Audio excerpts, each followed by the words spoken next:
সপোন বহুত আছে। নাজানো সেই সপোনবিলাক মোৰ পূৰণ হ'বগৈ নে নহয়। মই কিন্তু আশাবাদী। মই কোনোবা এটা কামত নেৰানেপেৰাকৈ লাগি থাকিব পাৰোঁ।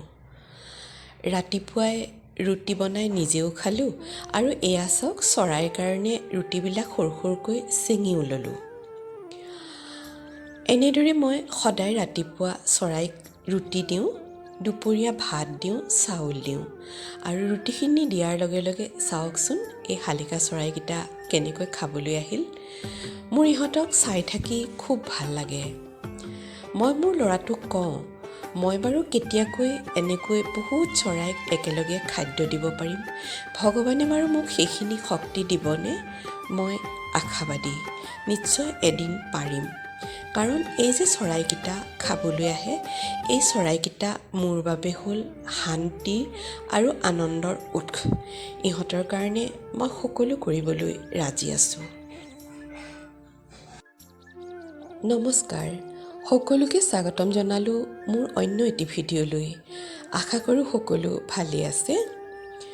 আজিৰ ভিডিঅ'টোত চৰাইৰে আৰম্ভ কৰিলোঁ আৰু পিছৰখিনি আপোনালোকক লৈ যাম অকণমান মোৰ ফুলনিখনৰ মাজলৈ। আহকচোন তেন্তে ভিডিঅ'টোৰ মাজলৈ সোমাই যাওঁ।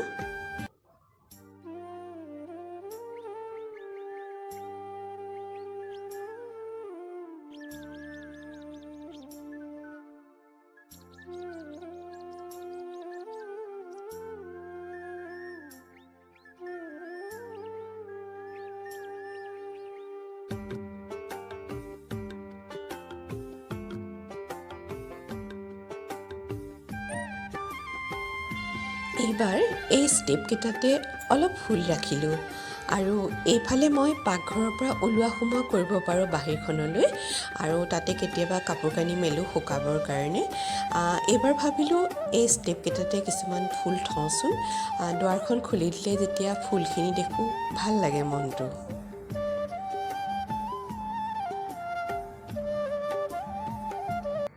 এনেদৰে মই মোৰ সৰু ফুলনিখন সজাই ৰাখোঁ আৰু ফুলবিলাকৰ মাজে মাজে এটা সৰু লুলুঙীয়া ৰাস্তা মই বনাই লওঁ আৰু সেই ৰাস্তাটো হৈছে মোৰ কেঁচা ৰাস্তা, মাটিৰ ৰাস্তা আৰু সেইফালেদি মই খোজকাঢ়োঁ।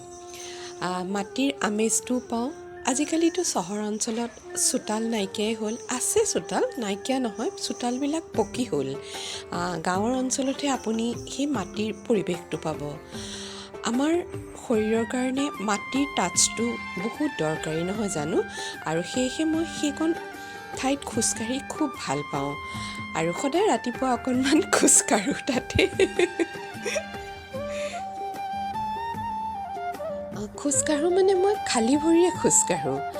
সৰুতে দেউতাই আমাক কৈছিল, আমাৰ ঘৰত এডৰা খুব ধুনীয়া দুবৰি আছিলে আৰু দুবৰি বনৰ ওপৰত খোজকাঢ়িবলৈ কৈছিল। ঠাণ্ডা দিনত যে নিয়ৰ পৰি থাকে আৰু সেইটো দেউতাই কৈছিল যে চকুৰ কাৰণে খুব ভাল।